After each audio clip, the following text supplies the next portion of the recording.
Hi hello friends, welcome back to our channel. ನಿನ್ನೆ ಜೊತೆ ನನ್ನ ಕತೆ ಒಂದು ಸೂಪರ್ ಡೂಪರ್ ಸಂಚಿಕೆ ನೋಡ್ಕೊಂಬರೋಣ. ಸಂಚಿಕೆ ಆರಂಭದಲ್ಲಿ ಏನಾಗುತ್ತೆ ಅಂತಂದರೆ, ಇಲ್ಲಿ ಭಾಗ್ಯಮ್ಮನ ಕೇಸು ಕೋರ್ಟಲ್ಲೇ ನಡೆದಿರುತ್ತೆ. ಕೋರ್ಟಲ್ಲಿ ಕೇಸ್ ನಡೆದಿರಬೇಕಾದ್ರೆ ಸಾಕ್ಷ್ಯಾಧಾರಗಳನ್ನೆಲ್ಲ ಪರಿಶೀಲಿಸಿ ಭಾಗ್ಯಮ್ಮ ಅಲಿಯಾಸ್ ವೀರಣ್ಣ, ಚನ್ನವೀರಣ್ಣ ಅವರು ಚನ್ನವೀರಣ್ಣನ ಅಮಾನುಷ್ಯವಾಗಿ ಕೊಲೆ ಮಾಡಿರ್ತಂಥ ಭಾಗ್ಯಮ್ಮನಿಗೆ ಜೀವಾವಧಿ ಶಿಕ್ಷೆ, ಮರಣದಂಡನೆ ಅಂತ ಹೇಳ್ತಾರೆ. ಹೇಳಿದ ತಕ್ಷಣ ಇದನ್ನು ಬೆಚ್ಚಿ ಬಿದ್ದು ಅಮ್ಮ ಅಂತ ಎದ್ದು ಕುತ್ಕೊಂಡ್ಬಿಡ್ತಾಳೆ ಭೂಮಿ. ಅಂದರೆ ಇದು ಭೂಮಿ ಕನಸಾಗಿರುತ್ತೆ. ನಾವು ಹಿಂದಿನ ಸಂಚಿಕೆಯಲ್ಲಿ ಹೇಳ್ತಾ ಇದ್ವಿ, ಇದು ಯಾರ್ದಾದ್ರೂ ಕನಸಾಗಿರುತ್ತೆ ಅಂತ. ಅದು ನಿಜಕ್ಕೂ ಏನಂತಂದರೆ ಭೂಮಿ ಕನಸಾಗಿರುತ್ತೆ. ಭೂಮಿ ಬೆಚ್ಚಿ ಬೀಳ್ತಾಳೆ. ಪಕ್ಕದಲ್ಲೇ ಇದ್ದಂಥ ಸಹನ ಕೂಡ ಏನು ಮಾಡ್ತಾಳೆ, ಅಕ್ಕ ಏನಾಯಿತು, ಕೆಟ್ಟ ಕನಸ್ಕೊಂಡ್ರ, ತಗೊಳ್ಳಿ ನೀರು ಕುಡೀರಿ ಅಂತ ಹೇಳ್ಬಿಟ್ಟು ನೀರು ಕೂಡ ಕುಡಿಸ್ತಾಳೆ. ಸಾರಿ ಸಹನ, ನನ್ನಿಂದ ನಿನ್ನಿದ್ದೆ ಕೂಡ ಹಾಳಾಯಿತು ಅಂತ ಹೇಳ್ತಾರೆ ಭೂಮಿ. ಪರವಾಗಿಲ್ಲ ಅಕ್ಕ, ನೀವು ನೀರು ಕುಡೀರಿ, ಕೆಟ್ಟ ಕನಸ್ಬಿತ್ತಾ, ದೇವರನ್ನ ನೆನೆಸ್ಕೊಂಡು ಮಲ್ಕೊಳ್ಳಿ ಅಂತ ಹೇಳ್ತಾರೆ. ಸರಿ ಸಹನ, ನೀನು ಮಲ್ಕೋ ಅಂತ ಹೇಳ್ತಾರೆ. ಸೊ ಈ ಕಡೆ ಭೂಮಿಗೆ ಫುಲ್ಲು ಟೆನ್ಷನ್ನು, ಹೆಂಗಂತಂದರೆ ಇರಿಟೇಟು. ಇಲ್ಲ, ನಾನು ನೆಕ್ಸ್ಟು ಅಮ್ಮಂದು ಏನಂತಂದರೆ ನೆಕ್ಸ್ಟು ಒಂದು ಕೋರ್ಟ್ಗೆ ಸಮಯ ಬರೋ ತನಕ ನಾನು ಏನು ಮಾಡಬೇಕು, ಸಾಯ್ಬ್ರನ್ನ ನಂಬ್ಕೊಂಡು ಕೂತ್ರೆ ಆಗೋದಿಲ್ಲ. ಯಾಕೆಂದರೆ ಭೂಮಿ ಮನಸ್ಸಲ್ಲಿ ಸಾಯ್ಬ್ರ ಬಗ್ಗೆ ಈಗಾಗಲೇ ಗಿಜಿ ಎಷ್ಟು ಕೆಟ್ಟ ಆಲೋಚನೆಗಳು ಬಂದುಬಿಟ್ಟಿದೆ. ಅಲ್ಲಿ ನೋಡಿದ್ರೆ ಸತ್ಯನ ಮದುವೆ ಮಾಡಿಸ್ಬೇಕು ಅಂತ ವಿಚಾರ ಮಾಡ್ತಾರೆ. ಸಂಗೀತಮ್ಮ ನೋಡಿದ್ರೆ ಭೂಮಿ ಭೂಮಿ ಭೂಮಿ ಅಂತ ಒಂದೇ ಸಮ ಒದ್ದಾಡ್ತಿದ್ದಾರೆ. ಹಿಂಗೆ ನೋಡ್ರಿ, ಅಲ್ಲಿದ್ದಾಗ ಕಡ್ಲಿ ಇದ್ದಾಗ ಅಲ್ಲಿಲ್ಲ. ನಂಗೆ ಈಗ ಅಜಿತ್ಗೆ ಭೂಮಿನ ಬಿಟ್ಟರೆ ಬೇರೆ ಆಪ್ಷನ್ ಇಲ್ಲ, ಮದುವೆ ಆಗಲೇಬೇಕು ಅನ್ನೋ ಒಂದು ಒತ್ತಡ ಒದಗಿ ಬಂದಿದೆ. ಭೂಮಿ ನೋಡಿದ್ರೆ ಸಾಯಿಬ್ರು ನನ್ನ ಈ ರೀತಿ ಮಾಡಿದ್ರು, ನನಗೋಸ್ಕರ ನಮ್ಮನ್ನು ಜೈಲಲ್ಲಿ ಕೊಳವೆಯಾಗಿ ಮಾಡ್ತಾರಾ? ಇಲ್ಲ, ಸಾಯಿಬ್ರನ್ನ ನಂಬ್ಕೊಂಡು ಕೂತ್ರೆ ಆಗಲ್ಲ, ನಾನು ಬೇರೆ ಏನಾದರೂ ಮಾಡಲೇಬೇಕು, ಇದಕ್ಕೆ ವ್ಯವಸ್ಥೆ, ನಾನು ಬೇರೆ ಯಾರನ್ನ ನೋಡ್ಕೋಬೇಕು ಅಂತ ಹೇಳ್ಬಿಟ್ಟು ಅವಳು ಲಕ್ಷ್ಮಕ್ಕ ಹೇಳಿರೋ ಮಾತನ್ನು ಫುಲ್ಲು ಡೀಪಾಗಿ ತೊಗೊಂಡ್ಬಿಟ್ಟಿದ್ದಾಳೆ. ಯಾವ ಮಗಳಿಗಾದರೂ ಅದು ಬರೋದು ಸಹಜ ಅಲ್ವಾ. ತೊಗೊಂಡು ಫುಲ್ ಯೋಚನೆ ಮಾಡ್ತಿರ್ಬೇಕಾದ್ರೆ ಮತ್ತೇನಾಗುತ್ತೆ, ಈ ಕಡೆ ಮಾರ್ನಿಂಗು ಕೋರ್ಟು ಸ್ಟಾರ್ಟ್ ಆಗುತ್ತೆ. ಇಲ್ಲಿ ಆಪೋಸಿಟ್ ಲಾಯರು, ಭಾಗ್ಯಮ್ಮನ ಅಪೋಸಿಟ್ ಲಾಯರು ಬೇರೆ ಯಾರೂ ಅಲ್ಲ, ಇವರೇ ಆಗಿರ್ತಾರೆ. ಯಾರು? ನಮ್ಮ ಶ್ರವಣರೇನಾದರೂ ಈ ಕೇಸ್ಗೆ ಸಹಾಯ ಮಾಡ್ತಾರಾ?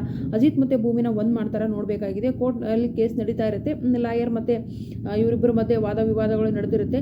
ಸೊ ಭಾಗ್ಯಮ್ಮನ ಕಡೆ ಲಾಯರೇ ಹೇಳ್ತಿರ್ತಾರೆ, ನನ್ನ ಒಂದು ಏನಪ್ಪ ಅಂತಂದರೆ, ನನ್ನ ಒಂದು ಕ್ಲೈಂಟು ಕೊಲೆ ಮಾಡಿಲ್ಲ ಅಂದಾಗ ಎಲ್ಲರೂ ಹಾಗೆ ಹೇಳೋದಲ್ವಾ ಅಂತ ಜಡ್ಜ್ ಕೂಡ ಹೀಗೆ ಅಲ್ಲೊಂದು ಸ್ವಲ್ಪ ಮಾತುಕತೆ ಕೂಡ ನಡೆದಾಗ ಅವರು ಹೊಸ ಸಾಕ್ಷ್ಯಾಧಾರಗಳನ್ನು ಕೂಡ ತರ್ತಾರೆ. ಹೊಸ ಸಾಕ್ಷ್ಯಾಧಾರಗಳನ್ನು ಅಂದರೆ ಭಾಗ್ಯಮ್ಮನ ಕೇಸ್ ನಡೆಸ್ತಾ ಇರೋದು ನೀವೇ ಅಲ್ವಾ ಮಿಸ್ಟರ್ ಅಜಿತ್ ರಾಮನಾರಾಯಣ್ ಅಂದಾಗ ಹೌದು ಅಂತ ಹೇಳ್ತಾರೆ. ಆ ಭದ್ರನೂ ಕೂಡ ಕೋರ್ಟಿಗೆ ಪ್ರೊಡ್ಯೂಸ್ ಮಾಡಿದ್ದಾರೆ. ಆ ಭದ್ರ ಏನು ಹೇಳ್ತಾನೋ ಏನೋ ದೇವರೇ ಬಲ್ಲ. ಆ ಭದ್ರ ಬೇರೆ ಎಲ್ಲ ಹೇಳ್ತೀನಿ ಅಂತ ಒಪ್ಕೊಂಡಿದ್ದೀನಿ, ಅದನ್ನು ರೆಕಾರ್ಡ್ ಕೂಡ ಮಾಡಿದರೆ. ಆದರೆ ಒಂದು ಟಾರ್ಚರ್ ತಾಳಾರ್ದ ಆ ರೀತಿ ಸತ್ಯ ಹೇಳ್ಬಿಟ್ಟೆ ಅಂತ ಉಲ್ಟಾ ಹೊಡೆದ ಅಂದರೆ ಮುಗಿತ್ರಿ ಕತೆ. ಭೂಮಿ ಮತ್ತು ಅಜಿತ್ ಒಂದಾಗೋದು ಅಸಾಧ್ಯವಾದ ಮಾತು ಅಂತ ಅನಿಸುತ್ತೆ. ಯಾಕಂದರೆ ಆಲ್ರೆಡಿ ಭೂಮಿ ತಲೆಯಲ್ಲಿ ಕೆಟ್ಟದಾಗಿ ಒಂದು ಆಲೋಚನೆ ಬಂದುಬಿಟ್ಟಿದೆ ಅಜಿತ್ ಬಗ್ಗೆ. ಹಂಗಂದಮೇಲೆ ಇನ್ನು ಅಜಿತನ ಎಕ್ಸೆಪ್ಟ್ ಮಾಡಿಕೊಂಡು, ಅಲ್ಲ ರೀ, ನಿಮ್ಮಮ್ಮನಿಗೋಸ್ಕರನೇ ನಾನು ಮದುವೆ ಆಗಬೇಕಾ, ನಮ್ಮಮ್ಮನ ಬಿಡಿಸಲ್ವಾ ನೀವು ಅಂತ ಕೇಳ್ಬೋದು. ನಾನು ಅಜಿತ್ ಸಾಹೇಬರಿಗೆ ಮುಂಚೆನೇ ಈ ಮಾತು ಕೇಳಬೇಕಾಗಿತ್ತಲ್ಲ, ತಪ್ಪು ಮಾಡಿದೆ ಅಂತ ಕೂಡ ಮನಸ್ಸಲ್ಲಿ ಅವಳಿಗೆ ಭಾವನೆ ಮೂಡ್ತಾ ಇದೆ. ಸದ್ಯಕ್ಕಂತೂ ಕೋರ್ಟಲ್ಲಿ ಕೇಸ್ ನಡೆದಿದೆ. ಅಜಿತ್ ಪರಿಸ್ಥಿತಿ ಹೇಗಾಗಿದೆ ಅಂತಂದರೆ ಬಿಸಿ ತುತ್ತಾಗ್ಬಿಟ್ಟಿದೆ. ನುಂಗಕ್ಕೂ ಆಗ್ತಾಯಿಲ್ಲ, ಉಗಿಯೋಕ್ಕೂ ಆಗ್ತಾಯಿಲ್ಲ. ಬಿಸಿ ತುತ್ತನ್ನು ಹೇಗೆ ಇಟ್ಕೊಳ್ತೀವಲ್ಲ ಆ ರೀತಿ ಆಗ್ಬಿಟ್ಟಿದೆ. ಈ ಕಡೆ ಭೂಮಿನೂ ಪಡ್ಕೊಳ್ಳೋಕ್ಕಾಗ್ತಿಲ್ಲ, ಭಾಗ್ಯಮ್ಮನೂ ಬಿಡಿಸೋಕ್ಕಾಗ್ತಿಲ್ಲ, ಅಮ್ಮನೂ ಪರಿಸ್ಥಿತಿನೂ ಕೂಡ ಆಗಿದೆ. ಭೂಮಿ ನೋಡಿದ್ರೆ ಅಜಿತ್ ಮೇಲೆ ಸಿಕ್ಕಾಪಟ್ಟೆ ತಪ್ಪು ತಿಳ್ಕೊಂಡ್ಬಿಟ್ಟಿದ್ದಾಳೆ. ಒಟ್ಟಿನಲ್ಲಿ ಹಿಂಗಾಗ್ತಿದೆ ರೀ. ನೋಡೋಣ ಮುಂದಿನ ಸಂಚಿಕೆಯಲ್ಲಿ ಏನಾಗುತ್ತೆ ಅಂತ. ವಿಡಿಯೋಗೆ ಒಂದು ಲೈಕ್ ಮಾಡಿ, ಚಾನಲ್ ಸಬ್ಸ್ಕ್ರೈಬ್ ಮಾಡಿಕೊಂಡು ದಯವಿಟ್ಟು ಸಪೋರ್ಟ್ ಮಾಡಿ. ಆದಷ್ಟು ಬೇಗ ಈ ಜೋಡಿ ಒಂದಾಗಬೇಕು ಅಂದರೆ ಭಾಗ್ಯಮ್ಮನವರು ಬಿಡುಗಡೆ ಆಗಬೇಕು. ಇದಕ್ಕೆ ಶ್ರವಣ ಸಾಹೇಬ್ರು ಏನಾದರೂ ಹೆಲ್ಪ್ ಮಾಡ್ತಾರಾ? ಭೂಮಿನೇ ಶ್ರವಣ್ ಮಗಳು ಅಂತ ಗೊತ್ತಾಗುತ್ತಾ? ಈ ಭದ್ರ ಏನಾದರೂ ಉಲ್ಟಾ ಹೊಡಿತಾನ ಅಥವಾ ಭದ್ರ ಸತ್ಯ ಹೇಳ್ತಾನ ಅನ್ನೋದನ್ನು ಕೂಡ ಈ ಒಂದು ಮುಂದಿನ ಒಂದು ವಿಡಿಯೋದಲ್ಲಿ ನೋಡ್ತಾ ಬರೋಣ. ದಯವಿಟ್ಟು ವಿಡಿಯೋಗೆ ಒಂದು ಲೈಕ್ ಮಾಡಿ, ಚಾನಲ್ ಸಬ್ಸ್ಕ್ರೈಬ್ ಮಾಡಿಕೊಂಡು ಸಪೋರ್ಟ್ ಮಾಡಿ. ನಿಜವಾಗ್ಲೂ ಭಾಳ ಬೇಜಾರಾಗ್ತಿದೆ ಸೀರಿಯಲ್ ನೋಡಲಿಕ್ಕೆ.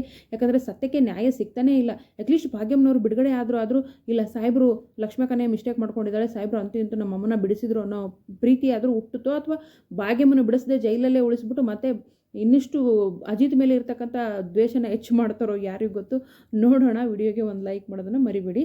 Thank you so much. ಮುಂದಿನ ಒಂದು ವಿಡಿಯೋದಲ್ಲಿ ಭೇಟಿಯಾಗೋಣ. Thank you. ಬಾಯ್.